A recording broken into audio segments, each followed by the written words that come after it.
اعوذ باللہ السمیع العلیم من الشیطان اللعین الرجیم بسم اللہ الرحمن الرحیم الحمد للہ وکفی وسلام علی عبادہ الذین اصطفی اما بعد فقد قال اللہ سبحانہ وتعالی فی محکم کتابہ المبین بسم اللہ الرحمن الرحیم قل اعوذ برب الفلق من شر ما خلق ومن شر غاسق اذا وقب ومن شر النفاثات فی العقد ومن شر حاسد اذا حسد۔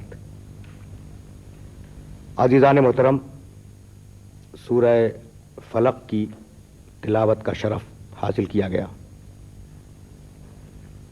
سورہ فلق قرآن مجید کا 113واں سورہ ہے اور اس سورہ مبارکہ میں 5 آیتیں۔ حکم ہوا پروردگار عالم کا اپنے حبیب کو کہ قل، حبیب کہو، اعوذ برب الفلق، میں پناہ چاہتا ہوں صبح کے پروردگار کی، اللہ کی پناہ چاہتا ہوں۔ من شر ما خلق، ہر وہ شے جو اس نے خلق کی ہے اس کے شر سے میں اللہ کی پناہ میں جانا چاہتا ہوں، اس کے شر سے بچ کر۔ پہلا شر من شر ما خلق، جو کچھ بھی اس نے خلق کیا ہے، ان مخلوقات میں جو شر ہے میں ان شروں سے بچ کر اللہ کی پناہ میں جانا چاہتا ہوں۔ و من شر غاسق اذا وقب، اور رات جب تاریک ہو جائے تو میں اس کے شر سے بچنا چاہتا ہوں۔ وَمِن شَرِّ النَّفَّاثَاتِ فِي الْعُقَدِ، اور وہ شخصیتیں جو گرہوں میں پھونک مارتی ہیں ان کے شر سے بھی بچنا چاہتا ہوں۔ وَمِن شَرِّ حَاسِدٍ اِذَا حَسَدَ، اور حاسد جب حسد کرے تو میں اس کے حسد کے شر سے بھی پناہ چاہتا ہوں اور پروردگار عالم کی بارگاہ میں جانا چاہتا ہوں۔ مفسرین نے یہ لکھا ہے کہ یہ سورہ مکے میں نازل ہوا، اور بہت سے مفسرین نے یہ تحریر کیا کہ یہ سورہ مدینے میں نازل ہوا۔ اکثریت کا خیال یہی ہے کہ یہ مدنی سورہ ہے۔ دیکھیے، کائنات لفظ کن سے چلی، انما امرہ اذا اراد شیئا ان یقول لہ کن فیکون، تو یہ سارا کائنات کا جو ہنگامہ ہے وہ اس کا آغاز ہے لفظ کن۔ اس نے کن کہا، جمادات خلق ہوئے، نباتات خلق ہوئے، حیوانات پیدا ہوئے، انسان پیدا ہوا۔ دیکھیے، جمادات میں نہ حس ہے، نہ حرکت ہے، نہ ارادہ ہے، نہ نمو ہے۔ جب جمادات کی منزل سے مخلوق آگے بڑھی اور وہ نباتات کی منزل میں آئی تو اس میں نمو آ گئی، یعنی چھوٹے سے بڑا ہونا۔ جب وہ نمو پانے والی مخلوق نباتات سے آگے بڑھی اور حیوان کی منزل میں آئی تو اس میں حرکت آ گئی اور ارادہ آ گیا اور خواہش آ گئی۔ اور جب وہ حیوان کی منزل سے آگے بڑھی تو حس، ارادہ، حرکت، نشو و نما، جسم، ان سب کے ساتھ ایک صفت کا اور اضافہ ہو گیا اور وہ ہے صفت عقل۔ تو نہ جمادات کو عقل ملی، نہ نباتات کو عقل ملی، نہ حیوانات کو عقل ملی۔ عقل ملی تو فقط اور فقط انسان کو، اس پوری تدریج میں اور کائنات کی اس پوری تقسیم کے اندر۔ اب یہ انسان جو صاحب عقل ہے اور جو صاحب ارادہ ہے، صاحب شعور ہے، صاحب ادراک کلیات ہے، اس نے اپنی حد سے آگے بڑھنا شروع کیا۔ بھائی، کہیں کسی پتھر نے یہ کہا کہ میں درخت ہوں؟ پتھر پست منزل ہے، درخت اس سے بلند منزل ہے، اور درخت سے بلند منزل حیوان کی ہے، اور حیوان سے بلند منزل انسان کی ہے۔ کسی پست نے آج تک اپنے بلند ہونے کا دعویٰ نہیں کیا۔ یعنی میں عرض کروں آپ کی خدمت میں ایک چھوٹا سا جملہ، وہ یہ کہ بلند اور پست کا فرق یہ ہے کہ اگر آدمی بلند ہے، جانور پست ہے۔ اگر آدمی جانور کو کھا لے تو یہ واقعہ ہے، اور اگر جانور آدمی کو کھا لے تو اب یہ واقعہ نہیں، حادثہ ہے۔ یعنی پست اگر بلند کو استعمال کرے تو یہ حادثہ ہوگا، بلند اگر پست کو استعمال کر لے تو یہ واقعہ ہوگا۔ تو یہ تدریج ہے کائنات کے اندر۔ لیکن کبھی پتھر نے یہ نہیں کہا کہ میں درخت ہوں، کبھی درخت نے یہ نہیں کہا کہ میں حیوان ہوں، کبھی حیوان نے یہ آواز نہیں بلند کی کہ میں انسان ہوں. یعنی ہر ایک اپنی حد میں رہا, لیکن یہ انسان تھا جو اپنی حد سے آگے بڑھا. کبھی اس نے خدائی کا دعویٰ کیا, کبھی اس نے نبوت کا دعویٰ کیا. یعنی فرعون یہ چاہتا ہے کہ اسے خدا تسلیم کیا جائے, اور مسیلمہ کذاب یہ چاہتا ہے کہ اسے نبی تسلیم کر لیا جائے. تو اب جہاں سے زندگی عقل کی رفاقت میں آئی, وہاں عقل نے سرکشی پیدا کی, تمرد پیدا کیا, اور اپنی حد سے آگے بڑھنے کی خواہش انسان کو دے دی. تو اب اس سرکش عقل کو ضرورت تھی لگاموں کی, کہ وہ کچھ ایسی لگامیں ہوں جو انسان کی سرکش عقل کو کھینچے رہیں اور اسے اپنی کنٹرول اور اپنے قابو میں رکھیں. اور اسی لگام کا نام اصطلاح شریعت میں نبوت اور رسالت ہے. اگر الگ الگ دیکھیں تو نبوت اور رسالت ہے, اور اگر جوڑ لیں سارے الفاظ کو تو اسی لگام کا نام ہدایت ہے. تو ہدایت کیوں کی پروردگار نے؟ انبیاء کے ذریعے, مرسلین کے ذریعے, ہادیوں کے ذریعے پروردگار نے انسانوں کی ہدایت کیوں کی؟ اس لیے کی کہ یہ سرکش عقلیں بے قابو نہ ہو جائیں. تو جب سرکش عقلوں کو قابو میں رکھنے کے لیے, عقلوں کو قابو میں رکھنے کے لیے نبی اور رسول بھیجے گئے, تو آدم اپنے زمانے کے عقل مند ترین انسان, نوح علیہ السلام اپنے زمانے کے عقل مند ترین انسان, ابراہیم علیہ السلام اپنے زمانے کے عقل مند ترین انسان. کیوں؟ یہ جملے جو میں عرض کر رہا ہوں اس کا سبب کیا ہے؟ اس لیے کہ یہ آئے عقلوں کی ہدایت کے لیے. بھائی عقلوں کی رہنمائی کے لیے آئے ہیں نا, تو جب عقلوں کی رہنمائی کے لیے آئے تو پھر ان کی عقلوں کو ساری دنیا کی عقلوں سے مافوق اور سپیریئر ہونا چاہیے. تو آدم علیہ السلام اپنے عہد کے عقل مند ترین انسان, نوح علیہ السلام اپنے عہد کے عقل مند ترین انسان, ابراہیم علیہ السلام اپنے عہد کے عقل مند ترین انسان, کلیم و مسیح اور جتنے بھی انبیاء گزرے وہ اپنے عہد کے عقل مند ترین انسان. تو اب وہ جس پر نبوت ختم ہو رہی ہو, اور وہ جو کائنات کے لیے رحمت للعالمین ہو, اور وہ جسے ذرے ذرے کی ہدایت تفویض کی گئی ہو, اس کی عقل اتنی کمزور کیسے ہو سکتی ہے کہ یہودی کے چھوٹے سے جادو سے متاثر ہو جائے؟ یعنی اس نبی اعظم کی, اس نبی الاعظم کی عقل کیسے اتنی کمزور ہو سکتی ہے کہ ایک چھوٹے سے یہودی کے ایک مختصر سے جادو سے عقل محمد متاثر ہو جائے؟ ممکن نہیں ہے. تو اب سوچنا پڑے گا کہ ان روایات کا مفہوم کیا ہے, اور اس چھوٹے سے نظریے کا جو میں نے آپ کی خدمت میں پیش کیا امتزاج کیسے ہوگا. اب یہ تو میں نے آپ کی خدمت میں بالکل خالص عقلی بات کی. اب چلیں واپس قرآن مجید کی طرف. دیکھیے پیغمبر اکرم کے لیے قرآن مجید نے مختلف مقامات پر تفصیل کے ساتھ قصیدہ خوانی کی ہے, اور وہ قصیدے میں آپ کی خدمت میں اس وقت عرض نہیں کرنا چاہ رہا ہوں. میں تو فقط یہ عرض کرنا چاہ رہا ہوں کہ یا ایھا الذین آمنوا اطیعوا اللہ واطیعوا الرسول, اے ایمان لانے والو اطاعت کرو اللہ کی اور اطاعت کرو رسول کی. یعنی پیغمبر کی زندگی کا ہر لمحہ اور ہر قول اطاعت ہے امت کے لیے. تو جب اطاعت ہے امت کے لیے تو پھر اب یہ تفریق کرنا کہ جادو کے وقت کہے تو نعوذ باللہ اطاعت نہ کرو, اور جادو کے اثر سے آزاد ہو کے کہے تو اطاعت کرو, یہ ممکن نہیں ہے نا. اب اسی بات کو قرآن مجید نے ذرا سا اور آگے کیا, اور ایک چھوٹے سے جملے میں کہا وَمَن یُطِعِ الرَّسُولَ فَقَدْ اطاع اللہ, جس نے رسول کی اطاعت کی اس نے اللہ کی اطاعت کی. تو رسول نمائندہ ہے شریعت خدا کا, رسول نمائندہ ہے اوامر و نواہی کا جو خدا نے بھیجے ہیں, رسول نمائندہ ہے فکر خالق کا. تو اس رسول کے کردار میں کہیں پر یہ امکان نہیں ہے کہ کہیں سحر زدگی پیدا ہو جائے اور وہ کیے ہوئے کام کو سمجھ لے کہ نہیں کیا ہے, اور نہ کیے ہوئے کام کو سمجھے کہ کیا ہے. یہ ممکن نہیں ہے. اس کو ذرا سا اور آگے بڑھا دے. بھائی دو مقامات پر تو بڑی واضح سی آیت ہے نا, سورہ بنی اسرائیل 17واں سورہ قرآن مجید کا, اور سورہ فرقان 25واں سورہ قرآن مجید کا. اب میں پوری آیتیں آپ کی خدمت میں پیش نہیں کروں گا, ان دونوں آیتوں کا جو آخری ٹکڑا ہے وہ آپ دیکھیں, ایک ہی ٹکڑا ہے, ان تتبعون الا رجلا مسحورا. مشرک یہ کہتے تھے, کافر یہ کہتے تھے, اس سماج کے مشرک اور کافر, اور کس سے کہتے تھے؟ مسلمانوں سے یہ کہتے تھے ان تتبعون الا رجلا مسحورا, تم جو پیروی کر رہے ہو اور تم جو اطاعت کر رہے ہو وہ نعوذ باللہ من ذالک ایک مسحور اور سحر زدہ شخص کی اطاعت اور پیروی کر رہے ہو. تو مشرک کیا کہتا تھا کہ رسول سحر زدہ ہیں, ان پر سحر زدگی طاری ہے اور ان میں سحر زدگی کے آثار نمایاں ہیں. ان تتبعون الا رجلا مسحورا, مسحور کے معنی جس پر جادو اثر کر جائے اور جو جادو کے اثر میں آ جائے. مشرک کیا کہتا تھا؟ کہتا یہ تھا, مسلمانوں سے کہتا تھا کہ بھائی تم یہ کیا نمازیں اور روزے کر رہے ہو, یہ نعوذ باللہ ایک سحر زدہ شخص کی پیروی ہے. تو یہ الزام مشرک کا تھا کہ پیغمبر سحر زدہ ہیں. قرآن نے کہا کہ ذلو وہ گمراہ ہو گئے، فلا یستطیعون سبیلا، اور یہ تجھے سحرزدگی کا الزام لگانے والے انہیں راستہ نہیں مل رہا ہے، یہ راستے سے بھٹک چکے ہیں۔ تو سحرزدگی کا الزام قرآن مجید نے دفع کیا ہے پیغمبر سے۔ بھائی عجیب منزل فکر ہے، اور میں یہ چاہوں گا کہ یہ بات واضح ہو جائے اور پھر اس پرابلم کو ہم اور آپ مل کر دیکھیں کہ روایات میں جو جملہ آیا ہے اس کا مفہوم کیا ہے۔ تو قرآن نے کہا کہ دیکھو خبردار رسول کو سحرزدہ نہ سمجھنا۔ اب اور آگے بڑھ جائیں، لا یفلح الساحر حیث اتی، بھائی جادوگر کہیں سے بھی حملہ کرے وہ کبھی کامیاب نہیں ہوگا۔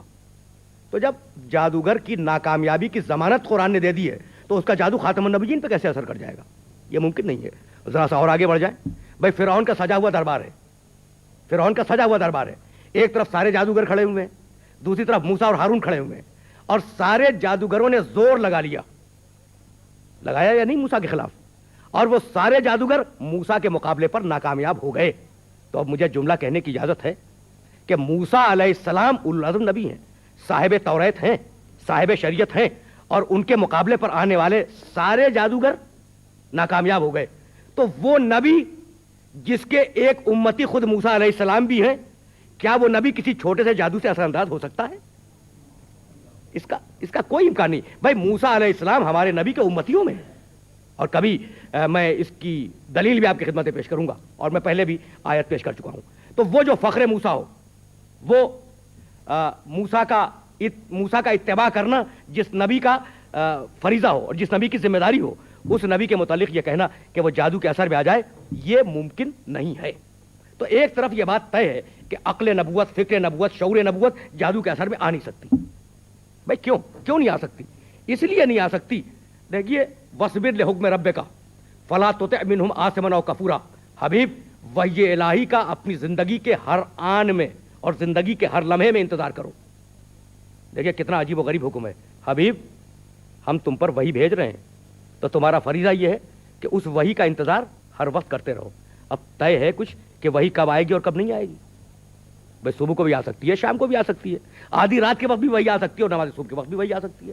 اور پیغمبر کو حکم کیا ہے کہ زندگی کے ہر لمحے میں وحی الہی کا انتظار کرو۔ اور یہ وحی آتی کہاں ہے؟ عقل رسول پر۔ تو وہ عقل رسول جو مرکز وحی الہی ہو، اس میں سرے منہ کسی شائبہ خلل کا امکان نہیں ہے۔ عقل رسول مرکز وحی الہی ہے، جب مرکز وحی الہی ہے تو اس میں کسی قسم کا کوئی امکان نہیں ہے کہ رسول کرے اور سوچے کہ نہیں کیا، اور رسول نہ کرے اور یہ سوچنے لگے کہ ہم نے کیا، یہ ممکن نہیں ہے۔ یعنی رسول پہ نسیان طاری ہو جائے، فراموشی طاری ہو جائے، یہ ممکن نہیں۔ اچھا، تو جب یہ ممکن نہیں ہے تو پھر وہ جو روایات ہیں جو علماء تفسیر نے لکھی ہیں، بھائی ان کا بھی تو کوئی مطلب ہوگا نا۔ تو ان روایات کا مطلب یہ ہے کہ جب ان یہودیوں نے، اس یہودی نے یا اس کی بیٹیوں نے جب جادو کیا پیغمبر اکرم پر، تو عقل نبی متاثر نہیں ہوئی، شعور نبی متاثر نہیں ہوا، جسم نبی متاثر ہوا، اور پیغمبر اکرم کے سر مبارک میں مستقل اور مسلسل درد رہنے لگا۔ جب مسلسل درد رہا تو پروردگار عالم نے اس جادو کو توڑنے کے لیے ان دو سوروں کو نازل فرمایا، جن کا نام سورہ فلق اور سورہ ناس ہے۔ اب بات تو پھر وہی ہوئی نا کہ جادو کا اثر تو ہو گیا، لیکن اس بات کو آپ یاد رکھیں، بھائی نبی پر تلوار کا اثر ہوتا ہے یا نہیں ہوتا؟ تیر کا اثر ہوتا ہے یا نہیں ہوتا؟ اگر نبی کو زہر کھلا دیا جائے تو اثر ہوگا یا نہیں ہوگا؟ لیکن اس کا اثر دماغ پہ نہیں ہوگا، جسم پہ ہوگا۔ بھئی یہی تو بات کہی تھی نا کہ انما انا بشر مثلکم یوحی الی، میں تم جیسا بشر ہوں۔ تو بشریت نبی یہی ہے اور جسمیت نبی یہی ہے کہ جب جادو کیا گیا تو جسم نبوت پہ اثر ہوا، عقل نبوت محفوظ رہی۔ جسم نبوت پہ اثر ہوا، عقل نبوت اور شعور نبوت محفوظ رہے۔ جب جسم نبوت پہ اثر ہوا تو اسے توڑنے کے لیے پروردگار عالم نے ان دو سوروں کو نازل فرمایا، جس کے پہلے سورے کی تلاوت کا شرف میں نے حاصل کیا۔ بسم اللہ الرحمن الرحیم، قل اعوذ برب الفلق۔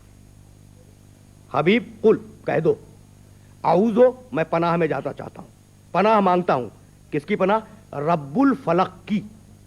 ذرا الفاظ کی تشریح۔ فلق بر وزن قمر، اس کے معنی صبح کی سفیدی جو نمودار ہوتی ہے۔ فلق بر وزن فجر، اس کے معنی پھاڑ دینا۔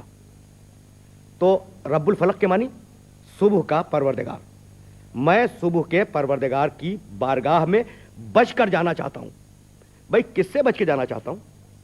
کس سے بچ کے؟ من شر ما خلق، مخلوقات کے شر سے، ومن شر غاسق اذا وقب، رات کے شر سے، تاریکی کے شر سے جب وہ چھا جائے، وَمِن شَرِّ النَّفَّاثَاتِ فِی العقد، اور گرہوں میں پھونک مارنے والیاں، نفاسات پھونک مارنے والیاں، عقد گرہیں، تو یہ جو لفظ مؤنث کا استعمال ہوا نا، پھونک مارنے والیاں، تو اس سے مراد واقعاً عورتیں ہوں یہ ثابت نہیں ہے، پھونک مارنے والی شخصیتیں، بھائی مؤنث تو ہو گیا نا، تو ہر مخلوق کے شر سے بچا لے، رات کی تاریکی کے شر سے بچا لے، پھونک مارنے والی شخصیتوں کے شر سے بچا لے، اور حسد کرنے والے کے حسد کے شر سے مجھے بچا لے۔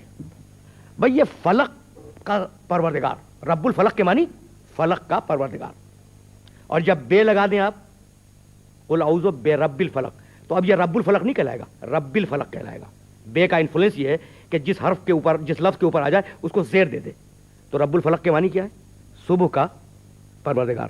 دیکھیے یہ جو فلق ہے نا، دو مقامات پر پروردگار عالم نے سورہ انعام میں اسے استعمال کیا ایک صیغے میں، فالق الحب والنوا، دانے کو اور گٹھلیوں کو پھاڑنے والا، فالق الاصباح، صبح کو پھاڑنے والا، یہ دونوں سورہ انعام کے اندر ہیں، دو مسلسل آیتوں میں۔ تو اب یہ پھاڑنے والے کے معنی کیا ہیں؟ جس طریقے سے وہ دانے کو پھاڑ دیتا ہے اور پھاڑنے کے بعد اس میں سے کوپل نکالتا ہے اور کوپل کو ایک تناور درخت بنا دیتا ہے، اسی طریقے سے چھائی ہوئی تاریکی میں وہ جب نور صبح کو ہوادہ کرتا ہے تو گویا تاریکی کو پھاڑ کر نور کے بیج کو پروان چڑھاتا ہے۔ اس لیے رب الفلق کا لفظ استعمال ہوا۔ اور یہ رب الفلق کا لفظ، بھائی صبح کا پروردگار، کیا وہ شام کا پروردگار نہیں ہے؟ وہ شام کا بھی ہے، وہ دوپہر کا بھی پروردگار ہے، وہ آدھی رات کا بھی پروردگار ہے، لیکن بلاغت کلام یہ ہے کہ جو لفظ موضوع سے مطابق ہو اس لفظ کو استعمال کیا جائے۔ تو چونکہ شرور، آفتیں، بلیات اور پریشانیوں کا تذکرہ آگے ہو رہا تھا، تو کہا کہ جس طریقے سے ہم تاریکیوں کو پھاڑ کر نور نکالتے ہیں، اسی طریقے سے تمہاری پریشانیوں کو پھاڑ کر اس میں سے خیر نکالنے والے ہیں، اس لیے لفظ رب الفلق استعمال کیا۔ اب ذرا اور آگے بڑھ جائے۔ بھائی 4 شر بیان کیے ہیں، لیکن ان 4 شروں میں سے پہلا جو شر ہے وہ ہے جنرل، عام، اور اس کے بعد 3 جو شر ہیں وہ گنائے گئے ہیں خاص۔ من شر ما خلق، پروردگار میں تیری پناہ چاہتا ہوں، تیری بارگاہ میں آ رہا ہوں، کس کے شر سے بچ کر؟ جس چیز کو بھی تو نے خلق کیا ہے۔ بھائی عجیب بات ہے، من شر ما خلق، اس کی مخلوقات کے جو شر ہیں، ان سے میں بھاگ رہا ہوں۔ تو پروردگار یوں بھی آیت میں یوں بھی فرما سکتا تھا کہ میں جو چیزیں خلق ہوئی ہیں ان کے شر سے بھاگ رہا ہوں۔ پروردگار تو نے جو چیزیں خلق کی ہیں میں ان کے شر سے بھاگ رہا ہوں، نہیں، جو چیزیں اس نے خلق کر دی ہیں ان کا شر، یعنی شر کی نسبت پروردگار کی طرف نہیں ہے، شر کی نسبت مخلوق کی طرف ہے۔ بتلانا یہ چاہ رہا تھا میں کہ اس آیہ مبارکہ میں جو دقیق ترین بات پروردگار عالم نے رکھی ہے، وہ دقیق ترین بات یہ کہ شر کی نسبت خالق پروردگار تیرے شر سے بھاگ رہا ہوں، نعوذ باللہ، ایسا نہیں، تیری جو خلق کردہ چیزیں ہیں میں ان کے شر سے بھاگ رہا ہوں۔ اچھا تو کیا پروردگار کی کسی شے میں شر ہو سکتا ہے؟ یہ میں پوچھنا چاہ رہا ہوں اپنے سارے سننے والوں سے۔ بھئی اللہ تو خیر ہی پیدا کرے گا نا، شر پیدا کرنے کا امکان نہیں ہے۔ دیکھیے اللہ نے جتنی بھی چیزیں پیدا کی ہیں وہ سب کی سب خیر ہیں، لیکن وہ ساری چیزیں کسی نہ کسی نسبت سے ضرر کا پہلو ضرور رکھتی ہیں۔ پانی سے بڑا خیر کیا ہوگا جس پر حیات انسانی کا دار و مدار ہے، لیکن یہی پانی اگر سیلاب کی صورت میں آ جائے تو شر ہے یا نہیں ہے؟ بھائی آگ اگر نہ ہو تو نہ موسیٰ علیہ السلام کو نبوت ملے اور نہ ہمارے گھروں میں چولہے جلیں، نہیں، کتنا بڑا خیر ہے یہ آگ، لیکن یہی آگ اگر نعوذ باللہ خدا نہ خواستہ کسی گھر میں لگ جائے تو باعث نقصان ہے یا نہیں ہے؟ تو ہر شے میں، اس کی خلق کی ہوئی ہر شے میں پہلو خیر بھی ہے اور پہلو شر بھی ہے جو نسبی ہے۔ جب وہ پہلو شر محفوظ ہے ہر شے کے اندر تو پروردگار میں تیری پناہ میں آنا چاہتا ہوں جتنی بھی مخلوقات ہیں ان سب کے شر سے بچ کر۔ اب یہ جنرل دعا تھی، اس کے بعد گنائی کہ وہ چیزیں کیا ہیں۔ تو پہلا شر رات کی تاریکی کا شر، پروردگار اس سے بچا لے۔ اب یہ رات کی تاریکی بھی ہو سکتی ہے اور یہ موہوم مستقبل، دیکھیں آپ کا مستقبل اندھیرے میں ہے، اب کچھ نہیں معلوم ہے کل کیا ہونے والا ہے، تو یہ بھی تو ایک تاریکی ہے نا۔ تو مستقبل جو ہمارا غیر یقینی ہے،